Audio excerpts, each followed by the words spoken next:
এরকম একজন ব্যক্তি যার কাণ্ড জ্ঞান এত সীমারেখার নিচে, তিনি কিরকম করে জামাত ইসলামের আমির হয়ে থাকেন, এটি আমাদের কোনোভাবে বোধগম্য নয়। জামাত ইসলামের আমির যখনই কোনো নাটক মঞ্চস্থ হয়, তখন তিনি গণমাধ্যমে এবং সামাজিক যোগাযোগ মাধ্যমের ওনার ভেরিফাইড আইডিতে তিনি নাটক মঞ্চস্থ করেন, মিথ্যা প্রোপাগান্ডা ছড়ান, এবং অনেকে বলছেন এ পর্যন্ত তিনি শতাধিকেরও অধিক তিনি সামাজিক যোগাযোগ মাধ্যমে তিনি ভুয়া মিথ্যা প্রোপাগান্ডা করেছেন। এবং গতকালও তিনি তার সামাজিক যোগাযোগ মাধ্যম যেটি নাকি ভেরিফাইড, সেখানে তিনি জিসানকে বলেছেন যে গুম এবং অপহরণ করেছে সরকারি বাহিনী। সুতরাং আমরা মনে করি এরকম একজন ব্যক্তি যার কাণ্ড জ্ঞান এত সীমারেখার নিচে, তিনি কিরকম করে জামাত ইসলামের আমির হয়ে থাকেন, এটি আমাদের কোনোভাবে বোধগম্য নয়। ছাত্র শিবিরের যে কমিটি এখন পর্যন্ত তাদের সাংগঠনিক কার্যক্রম পরিচালনা করছে, সেই কমিটি ইতিমধ্যে তাদের 2026 সালের 1 জানুয়ারি তারা তাদের কমিটি গণমাধ্যমে প্রকাশ করেছে, আপনারা সকলে দেখেছেন। কিন্তু অত্যন্ত দুঃখের বিষয়, কুমিল্লাতে যে দর্শককে পুলিশ গ্রেফতার করেছে, সেই দর্শকের নাম কিন্তু তাদের সেই গুপ্ত কমিটিতে আমরা দেখি নাই। 2026 সালে তারা সময়ের সাথে সাথে দেখা দেয় নিত্য নতুন প্রয়োজন। রেডি থাকতে হয় প্রতি মুহূর্ত। তাই এলো ইনোভার, যেন আপনি লাইফে থাকেন রেডি প্রতিদিন। Innova, designed for now. আমরা গত 2 বছরের অধিক সময় ধরে বাংলাদেশ জাতীয়তাবাদী ছাত্র দল গণমাধ্যমের সামনে আমরা যে কথাটি বারবার স্পষ্টতভাবে বলতে চেয়েছি, সেটি হচ্ছে আপনারা আপনাদের কমিটিগুলো প্রকাশ করুন। কিন্তু আমরা দেখলাম তারা তাদের কেন্দ্রীয় কমিটিও প্রকাশ করে নাই। কিন্তু যখন তারা গুমের নাটক মঞ্চস্থ করেছে, তখন তারা গণমাধ্যমে বলেছে সেই জিসান নাকি তাদের কেন্দ্রীয় কমিটির সহকারী আন্তর্জাতিক সম্পাদক। যদি সে এরকম একটি কাজ না করত, এরকম বিতর্কিত কাজ না করত, গুমের নাটক না করত, তাহলে আমরা জানতেই পারতাম না যে জিসান ছাত্র শিবির কেন্দ্রীয় সংসদের সহকারী আন্তর্জাতিক সম্পাদক।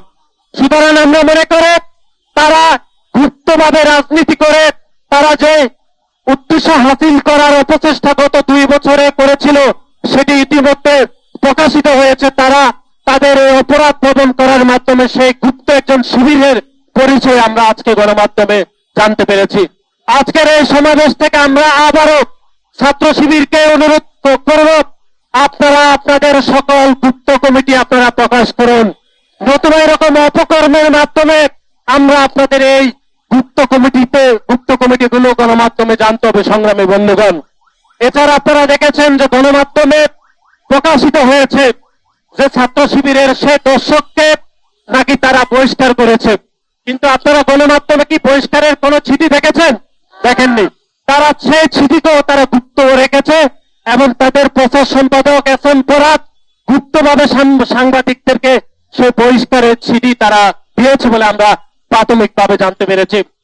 সংগ্রামী বন্ধুগণ, সেই গুপ্ত সংগঠনের প্রচার সম্পাদক গণমাধ্যমকে জানিয়েছেন যে প্রেম করার অপরাধে নাকি সেই দর্শক জিসানকে তারা বহিষ্কার করেছে।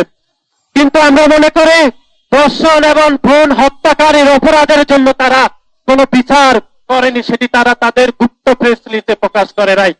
তাহলে আমরা বুঝলাম যে প্রেম করার অপরাধে তারা বিচার করে, কিন্তু ভ্রূণ হত্যা এবং ধর্ষণের অপরাধ তাদের কাছে কোনো অপরাধ বলে আমরা মনে করি না, যেটি তাদের গণমাধ্যমে আমরা দেখেছি।